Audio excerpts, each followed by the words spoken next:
சற்று முன் வந்து பார்த்திங்கன்னா நம்ம செந்தில் பாலாஜி கைதாகிருக்காருங்க. கைதாகி வந்து பார்த்திங்கன்னா அவருக்கு பல நடவடிக்கைகள் எடுத்திருக்காங்க. அதை பற்றி தாங்க இந்த வீடியோவில் நம்ம முழுமையாக பார்க்க போகிறோம்.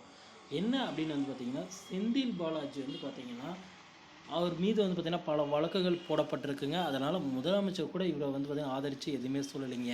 என்ன நடக்குது அப்படின்னா, செந்தில் பாலாஜி வந்து பார்த்தீங்கன்னா போன ஆட்சி காலத்தில், அதாவது அதிமுகவில் அமைச்சராக இருந்தபோது வந்து பார்த்திங்கன்னா அவருக்கு வந்து பார்த்திங்கன்னா போக்குவரத்துறை இலாக்கா ஒதுக்கப்பட்டு இருந்ததுங்க. இந்த இலாக்கா ஒதுக்கலில் வந்து பார்த்திங்கன்னா அவர் கிட்டத்தட்ட 10 ஆண்டுகளாக வந்து பார்த்திங்கன்னா போக்குவரத்துறையில் வேலை வாங்கித்தரேன் அப்படின்ட்டு வந்து பார்த்திங்கன்னா பாமர மக்களிடம் வந்து பார்த்திங்கன்னா லட்சக்கணக்கில் வந்து பார்த்திங்கன்னா மோசடி செஞ்சதாக வந்து பார்த்திங்கன்னா பல நபர்கள் வந்து பார்த்திங்கன்னா கேஸ் போட்டு தொடர்ந்து இருந்தாங்க. ஆனால் அதையெல்லாம் வந்து தவிடுபடியாக்கி தான் செந்தில் பாலாஜி வந்தார். தற்பொழுது என்ன நடந்திருக்கு அப்படின்னா, அதையெல்லாம் மீறி வந்து பார்த்திங்கன்னா வருமான வரித்துறையினர் வந்து பார்த்திங்கன்னா போன மே மாதம் வந்து பார்த்திங்கன்னா அவர் ரைடு பண்ணியிருந்தாங்க. அந்த ரைடில் வந்து பார்த்திங்கன்னா மிக முக்கியமான தகவல்கள் அதெல்லாம் கிடைக்கப்பட்டது, தங்க கட்டிகள் கிடைக்கப்பட்டது அப்படின்ற மாதிரி சொன்னாங்க.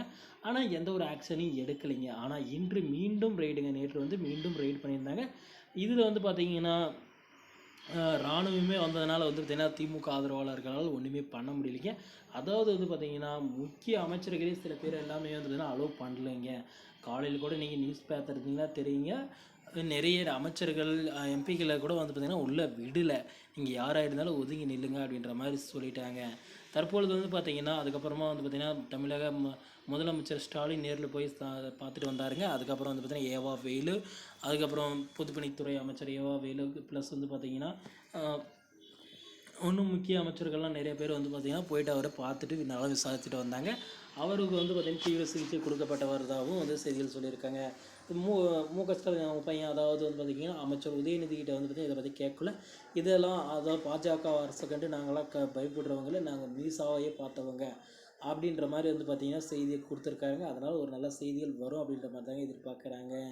சேகர் பாபு உள்ளிட்ட நிறைய பேர் வந்து பார்த்திங்கன்னா செந்தில் பாலாஜி உடனுக்குடன் வந்து போய் பார்த்துட்டு அங்கேயே இருந்து என்ன நடக்கு, எப்படி இருக்காரு அப்படின்ற மாதிரியான செய்திகள் எல்லாமே வந்து பார்த்திங்கன்னா வெளியிட்டிருக்காங்க.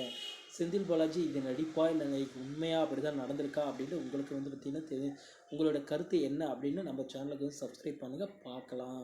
என்ன நடக்குது, அமைச்சரவையில் மாற்றம் இருக்குமா அப்படின்ற மாதிரிலாம் நிறைய பேர் எதிர்பார்க்குறாங்க. கண்டிப்பாக இவர் மீது வந்து பார்த்திங்கன்னா அந்த குற்றங்கள் வந்து பார்த்திங்கன்னா உறுதிப்பட்டால் கண்டிப்பாக அமைச்சரவையிலேருந்து நீக்கப்பட வேண்டிய ஆளாக தான் இருப்பாருங்க. ஏன்னா அமைச்சரவைக்கு தகுதி இல்லாதவராக இருந்தால் கண்டிப்பாக நீக்கி தாங்க ஆகணும்.